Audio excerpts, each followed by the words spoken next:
Good evening, I'm Dennis Ward, and this is Face to Face.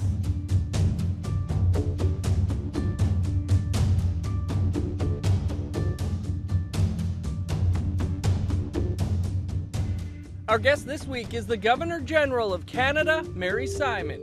Simon, who was sworn in on July 26, 2021, is the first Indigenous Governor General and the 30th since Confederation.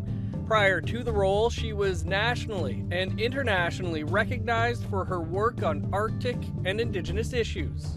Among her decades in public life, she has been president of Inuit Tapiriit Kanatami, president of the Inuit Circumpolar Council, and ambassador to Denmark. Governor General Mary Simon, thanks so much for doing the show and for hosting us here as well today. It's my pleasure. Thanks for inviting me. Well, as we record this episode, of course, we've just wrapped up another National Day for Truth and Reconciliation, something you spoke at again. How do you reflect on September 30th? Well, I take the day as a place where I continue to remember the history of what happened in Canada and how it affected Indigenous people and children that went to residential schools, those that never made it back home, and the survivors, and how that has affected families to this day. I think it's really important to remember what took place so that we can make sure it doesn't ever happen again, and to take that this day to reflect and remember, to talk to each other about what happened. I think telling each other's stories is very important. It's to communicate who you are and what your culture and your identity and your language is, and vice versa. Like we also have to learn about other Canadians that now live in this country, and I think it's a day, but not the only day. Right.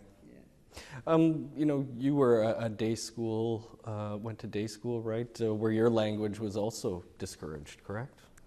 Yes, well, our school was from grade 1 to grade 6 in Kuujjuaq, or it used to be called Fort Chimo. We now call it Old Fort Chimo because we moved the community to the other side of the river. When we were on school grounds and in school, we were basically forbidden to speak our language. We were lucky, we were at home, so as soon as we got home, we would continue to speak Inuktitut in our case. But at the same time, there was, you're being punished for speaking your language as children. It does affect you. It does affect you, especially for those that that were forced to leave home, not be with their mother and father and their grandparents and so on. That has had, it has had a devastating impact on Indigenous peoples to this day. I guess, do you credit the fact that you were able to go home and speak with your family in Inuktitut to being able to retain your language? Oh, very much so, yeah. I think it's important. I think our schools and our education system has to also include different Indigenous languages in the education system, because there are many different Indigenous languages. In my case, yes, it was very important to have my parents and my grandmother. My mother and my grandmother were not, they were unilingual, they only spoke Inuktitut. And my father spoke Inuktitut really well as well. So we always only spoke Inuktitut at home. So basically, I learned English at school. Right.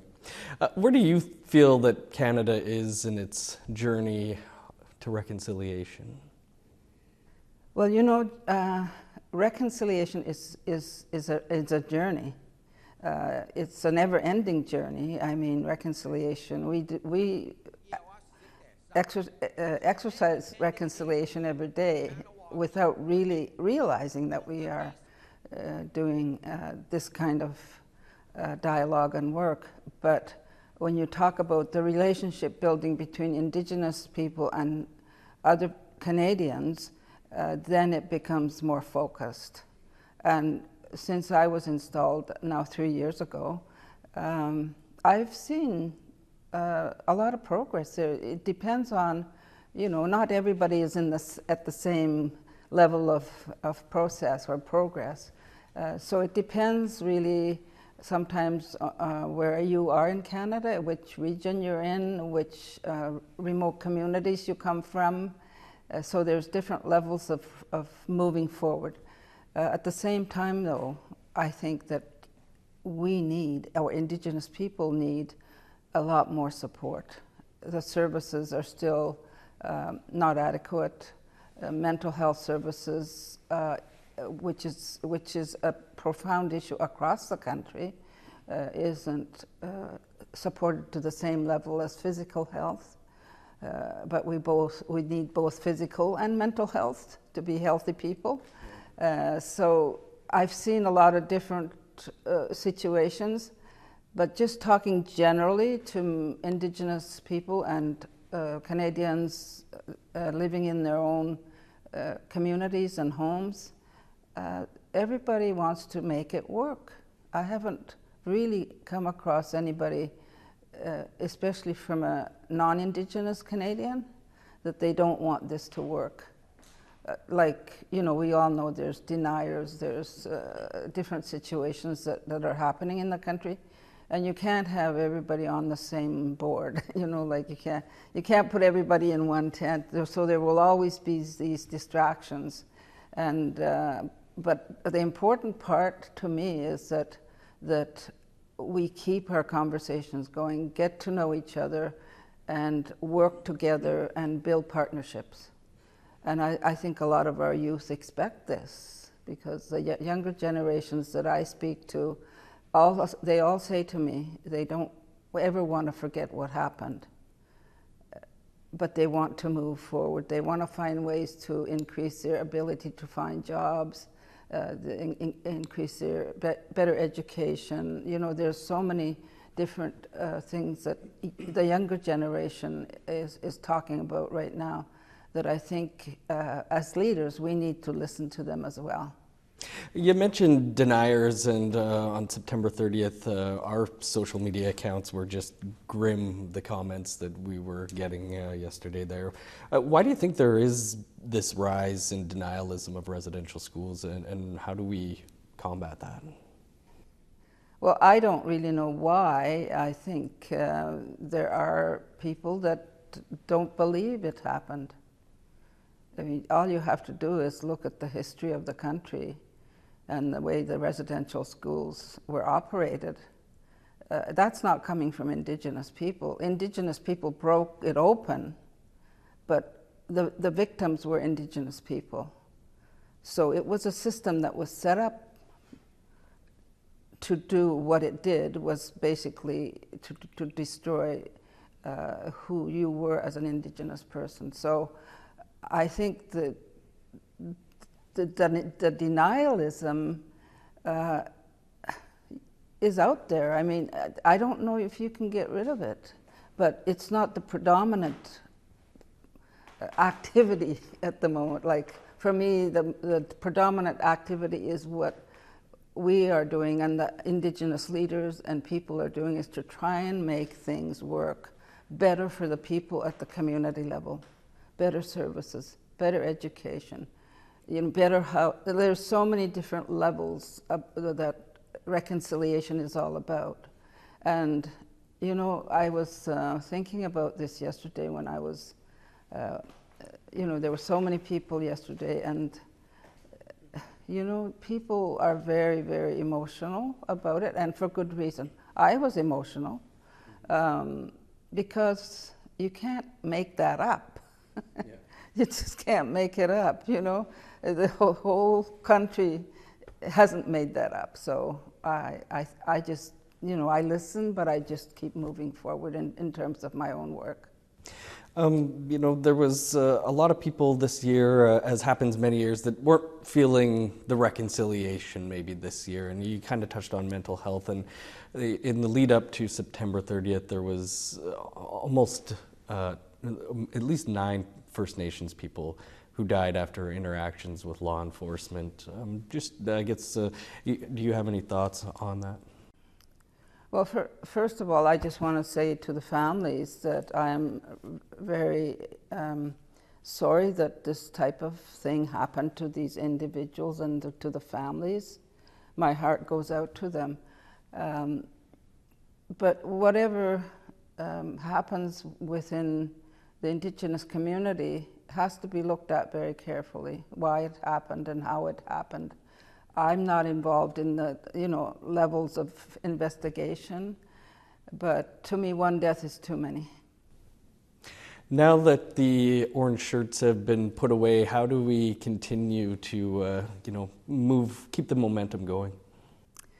Well, my role is, as Governor General, is to go across the country and talk to Canadians and Indigenous people and talk about the issues that matter to them and how they see themselves building a partnership with their neighbors, with their counterparts, with their businesses. There's so many layers to this process called reconciliation. There's also the government, Indigenous leaders, that have this process called Indigenous to Crown relationship. And for the Inuit, that has gone really we've made progress. I can't personally speak about it myself, but I read about it. And then for the other Indigenous leaders, they are maybe not at the same level, but that relationship does exist. And if we want to recognize and address the treaties, the old treaties, then that relationship has to work. There has to be true partnership in resolving those issues that are outstanding. As a former president of Inuit Tapiriit Kanatami, do you feel that the people that organization represents are better off today than they were maybe back when you were decades ago leading the organization? I don't know if it's better. I think it's a different era that we're in. In the day when I was president, I actually was there for the apology that was made to Indigenous peoples in Canada. And I was very proud to be the person that responded to that apology. So I think right now, the big issue is in terms of where we're going with our country is to build that partnership and to continue working on economic reconciliation and better health services, better education that includes our Indigenous languages, so that there's a standard of education that will be taught to our children. I always think about how we could teach young people the true history of the country. It's not about blaming, it's about now understanding why and what happened. And I think when the young people get older to be leaders like us, they will understand right from the get-go that this is what happened. Yeah, that truth part seems to be difficult to get to. Governor General, more to talk about here. We just have to step aside for one quick break, and then we'll be back with more here on Face to Face.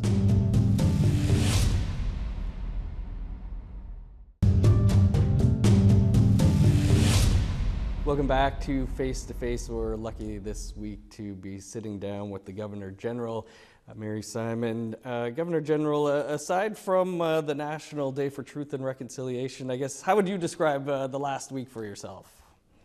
For myself? Well, when I was giving my speech yesterday, I was thinking about the truth and how truth brings hope. And I think that's a very important message for all of us. We need to speak the truth, and therefore people will have hope. We have to have hope in our lives. Hope can be interpreted today, or it can be interpreted in the future. And for me, that is really important. And I thought about that a lot this week, and I especially think about young people and the difficulties and the challenges that they face, not just in Canada, but worldwide. And I think we are in a situation that we've never been in throughout the world. So I think the younger generations has a lot to think about, and they worry about what their future is. So for me, being the Governor General in Canada, I look within Canada to see what I can do to help support these young people so that they can have hope for their own future. People speaking at the National Day for Truth and Reconciliation event, making a point of speaking in their own languages. We've spoken about how, the struggles for yourself to retain your own language. There's been criticism, obviously, this past week that you are aware of your French speaking. Thoughts on that and the criticism that's been leveled your way that way? Let me say, first of all, I think Indigenous languages are very, very important. I am very glad I am fluent in my own language. And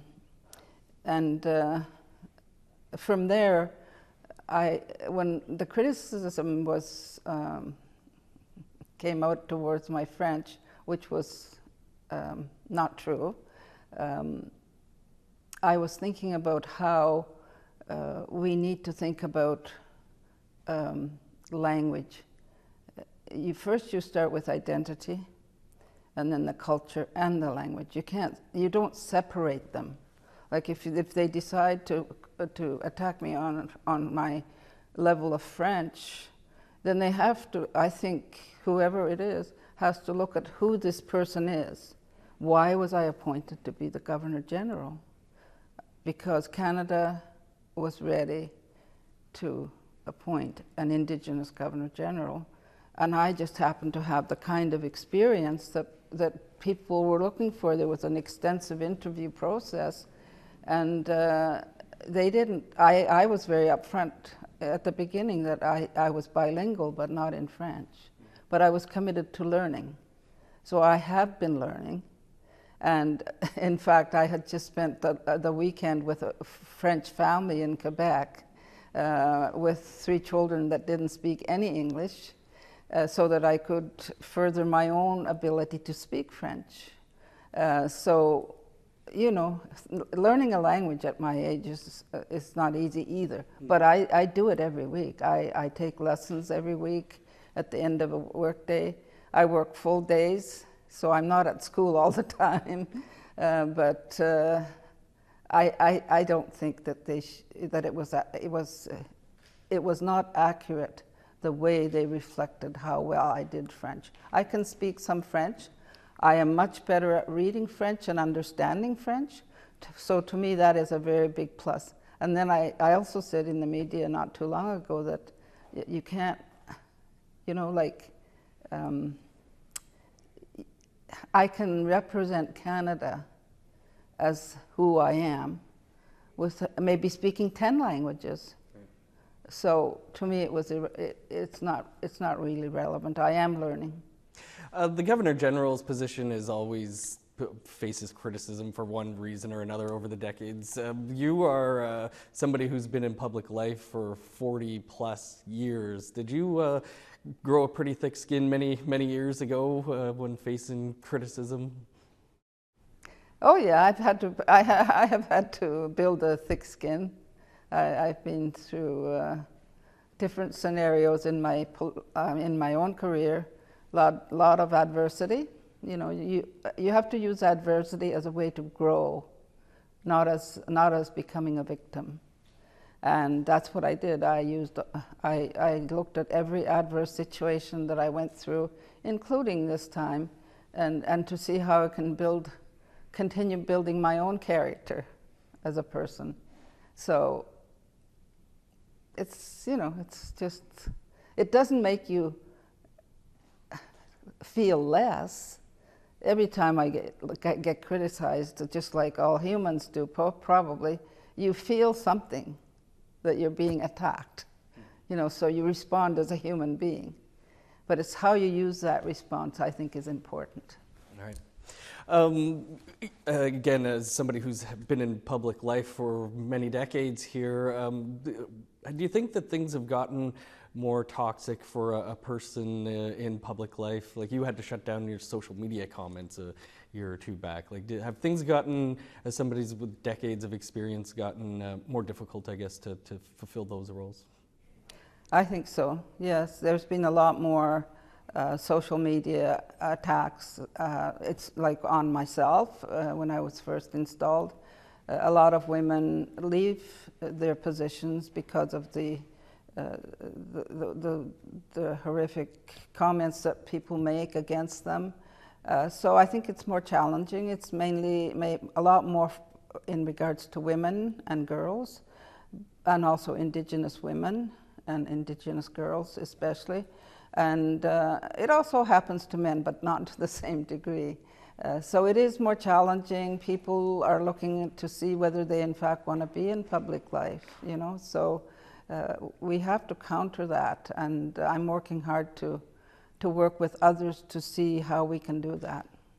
Were there anything in particular that led you to saying, it's time to shut down the comments here, or to back away from social media?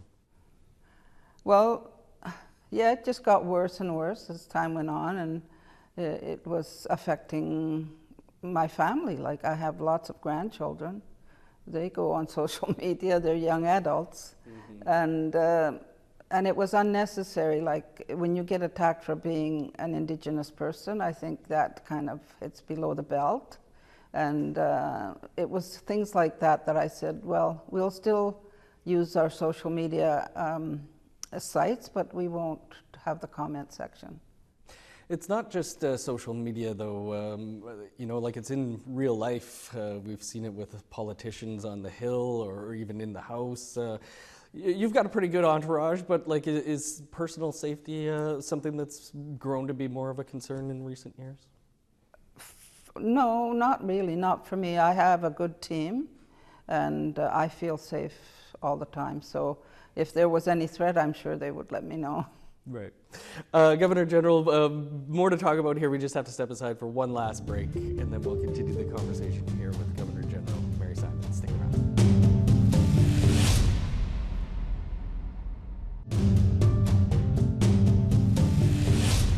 Welcome back to Face to Face. Our guest this week is the Governor General of Canada, Mary Simon. Governor General, you've been in this role since 2021. It's been a pretty active couple of years with the papal visit, the delegation that went over there, the death of the Queen and the transition of the crown.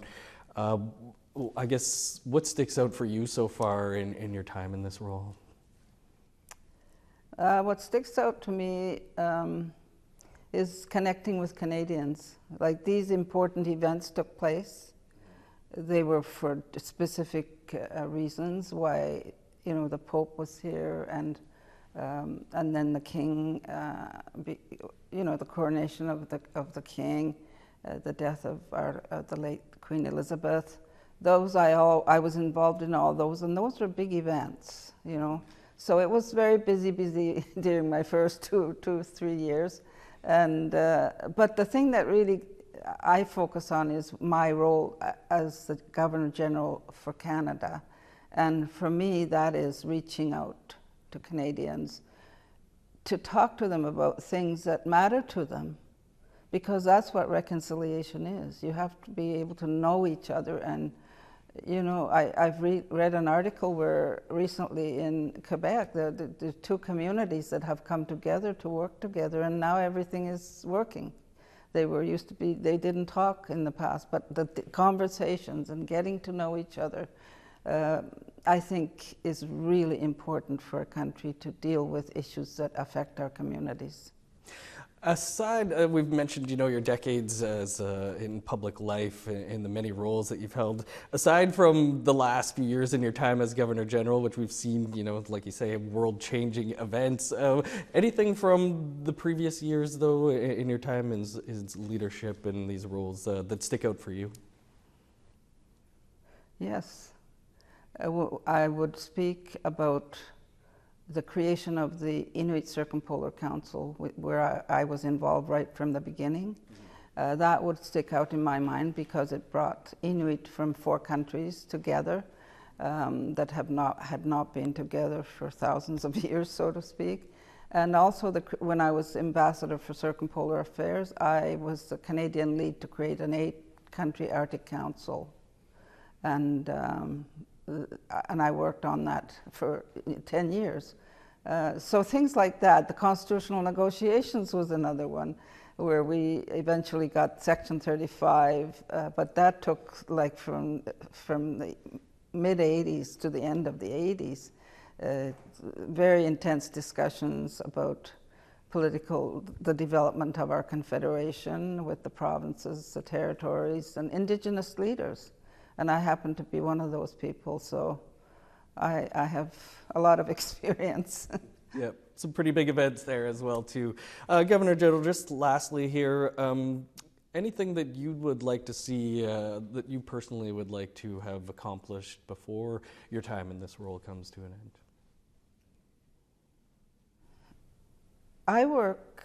I don't try to pinpoint a finish line.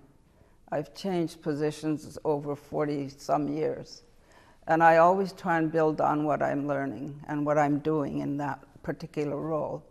And for me, when I leave, I hope that I can feel the hope in the country that we will have a new relationship in Canada between Indigenous peoples and Canadians. And that would be a blessing to me. A blessing to many indeed. Governor General, thanks so much for doing the show, for your decades of service, and for hosting us here as well today. Thank you. Yeah. And that is all the time we have for the show this week.